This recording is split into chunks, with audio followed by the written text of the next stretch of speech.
Something just shifted in Miami's single-family home market, and if you blinked, if you spent January and February waiting to see what would happen, then you may have already missed the best moment to act. The March data dropped recently for Miami single-family homes, and the story that it tells is not the same story that we've been telling in the last 12 months. Miami just changed. What's up, everybody? Jake Fletcher here, real estate advisor and team lead at the Fletcher Group with eXp Realty, and every month I pull the freshest MLS data for you guys the moment that it's available and get working on these videos for you guys. No spin, no filter, and I give you the full breakdown as well as my opinions on the market so that you guys can make smart, confident real estate decisions in South Florida for yourself and for your family. This month, I am genuinely fired up about what the numbers are showing because March 2026 delivered a market shift that I've been watching build up for months now.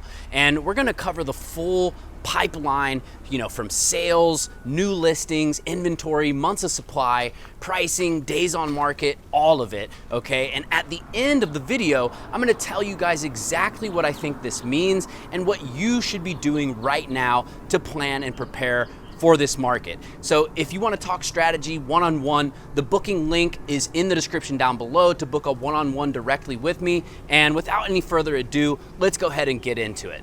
Let's start off with the pipeline. What's coming in and what's actually closing right now. In February in Miami-Dade, closed single-family homes came in at 780 single-family homes closed. It's already not a bad number for a winter month, but then March happened and 1,109 closed sales happened, and that's a 42.2% jump in a single month year over year, as we got this really nice little canal view right here. So to be clear, some of that month over month jump is seasonal. Spring always brings more closings, but 42% is not just seasonality. That is pent up demand releasing, okay? Buyers who spent January and February on the sidelines watching the data, they moved in March, all right? And they moved fast. So now let's talk about new listings, and we'll keep the walk moving here as well, because this is the other half of the pipeline story, okay? 1,686 new listings hit the market in March. That's up just 2 listings from February, essentially flat. But here's what really tells the story. Last March, 2,076 new listings. So we're down 18.8% year over year in new supply. And look at this chart over the last 12 months. We've been below 2,000 new listings every single month for the past year. Not one single time have we cracked that ceiling since last March. So what does that tell you?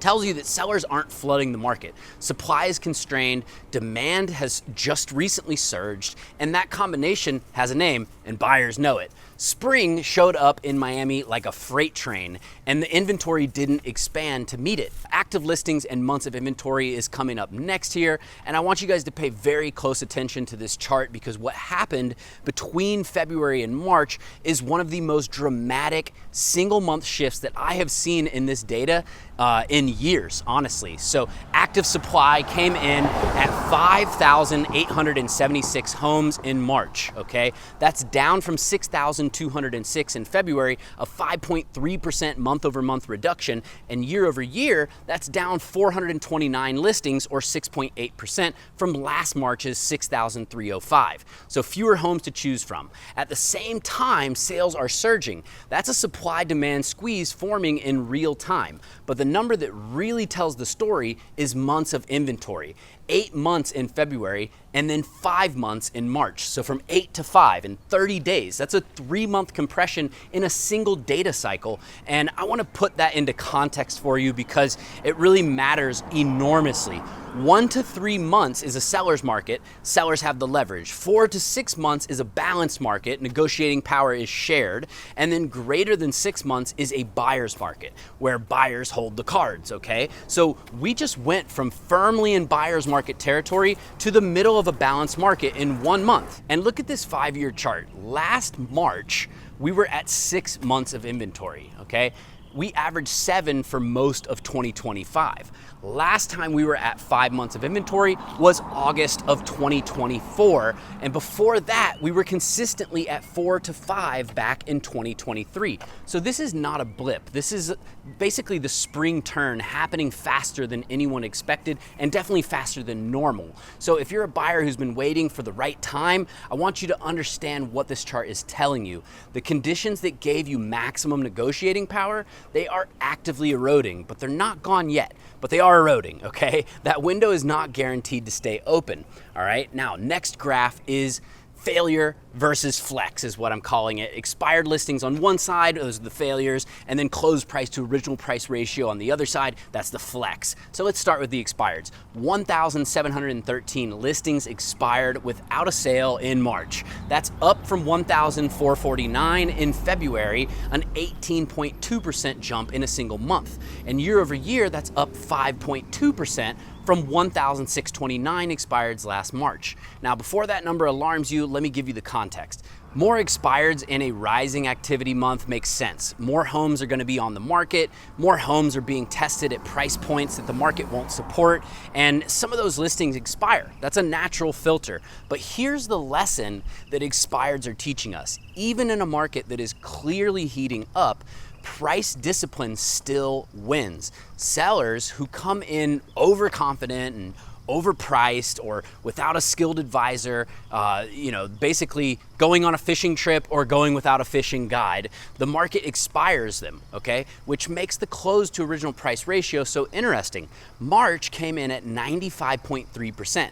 That's up from 94.4% in February, which is a meaningful month over month improvement in the direction of sellers' favor, right? And look at this trend since January when the ratio sat at 93.6%, the lowest reading in that window. So we've now had 2 consecutive months of improvement. 95.3% is nearly identical to where we were at last March at 95.5%. So what does that tell us? Sellers are recovering pricing power. The concessions that buyers were extracting in late 2025 and early 2026 are now narrowing. So homes that are priced correctly are getting close to or at their asking price. This is the flex side of the equation. Price right, you flex. Price wrong, you expire, okay? So it's still a market that punishes bad pricing, but it's increasingly rewarding sellers who come in with the right number and the right strategy. The bottom line is next, days on market and median price, and I wanna give you the honest read on both, okay? So median days on market came in at 65 days in March. That's down just 1 day from 66 in February, essentially flat year over year, and we're up 10 days from 55 days on market last March, okay? So here's what I find most interesting about that number. In a month where sales jumped 42%, where inventory compressed dramatically, days on market barely moved, what that tells me is that homes selling in March were not necessarily the fastest movers, they were the deals that had been in the pipeline for a while. Homes that were priced right and had been waiting for qualified buyers, okay? So the surge in closings absorbed existing inventory, not necessarily fresh listings. And that supports the balanced market thesis, at least for now. So 65 days is not a frenzy. It's not 14 days like we saw in 2022. But if months of inventory continues to compress towards 4 or below, watch days on market start to drop meaningfully. Now, last up is median sale price. March came in at $670,000, but let me show you what $670,000 actually means in context. That's down $10,000 from February's $680,000 and exactly to the dollar of what we saw last March year over year. So 0% price growth for single family homes year over year. But before you interpret that as weakness, look at the 5-year chart. In January of 2021, just 4 years ago, the median Miami-Dade single family home price was $458,500. And in May 2022, it crossed $575,000. In October of 2024, it hit $670,000 for the first time. And then since October of 2024, we've been trading in a band between $650,000 and $675,000 with a couple of outliers, okay? Now, January of this year hit $699,000 before pulling back. March settled right back to $670,000. So prices aren't aren't crashing, they're just consolidating. And after 4 years of essentially straight line rocket to the moon appreciation, the market is sort of catching its breath right now. And the fact that holding at 670,000 with elevated inventory and higher days on market really tells you something important. It tells you that the floor under Miami prices is real. It's being tested right now in real time, and it's holding. So here's what March 2026 is actually telling us about Miami-Dade single-family home market. Okay, number one, the demand is back. 1,109 closings, up 42% in 1 month, up 9.2% year over year. This is not a dead cat bounce. This is spring demand showing up with conviction. Number two, supply is tightening faster than anyone expected. 5,876 active listings is down 6.8% from a year ago. 5 months of inventory is down from 8 months of inventory in February. New listings are still running 18.8% below last year's pace. The supply simply is not meeting the demand that arrived in March. Number three, seller pricing power is recovering. 95.3% close price to original price ratio is up 2 months in a row now, and that concession environment of late 2025 is tightening, okay? Now, buyers still have room, but it's definitely narrowing. And number four, prices are holding at a meaningful level. $670,000 median sale price is exactly where we were a year ago, trading sideways, but on a foundation of $200,000 in appreciation since 2021. So that floor is being tested and it's holding, okay, at least for now. Now, my read of this market is that if you're a buyer, the window that you've had for the past year and a half to negotiate, to take your time and extract concessions from sellers, basically, that window might be closing here, okay? We went from 8 to 5 months of inventory in just 1 month, and if spring continues at this pace and we hit 4 months or below, by May or say even June, then you'll definitely be negotiating in a seller's market. That doesn't mean panic, it just means you need to prepare, okay? You need to get your financing locked in now, you need to know your numbers, you need to move with intention, and the data is telling you to move, okay? It's not just people on YouTube, realtors like myself, I'm showing you the data right now, okay? So if you're a seller, this is the green light that you've been waiting for. Buyer demand is up, inventory is down, price it correctly with the right marketing and the right representation, and the spring is your opportunity. It's your best window that you've had in 18 months. So if you want to talk through any of this, the link to book a strategy call directly with me is in the description down below.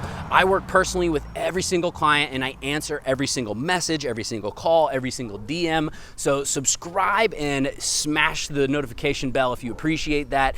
And if you appreciate the fact that I drop this data every single month as soon as it's available and I'm able to get these videos out. I am still a practicing real estate agent. I'm not a YouTuber, but in a market that's moving this fast, being first always matters. That's why I like to bring you guys this data, and I really bring it to help people out, okay? Even if you are watching these videos for years and you never even call me, you just appreciate the data, I appreciate you guys for watching, and especially if you smash the like button. So that's about it, guys. Jake Fletcher here with the Fletcher Group at eXp Realty, and I'll see you on the next one. Peace.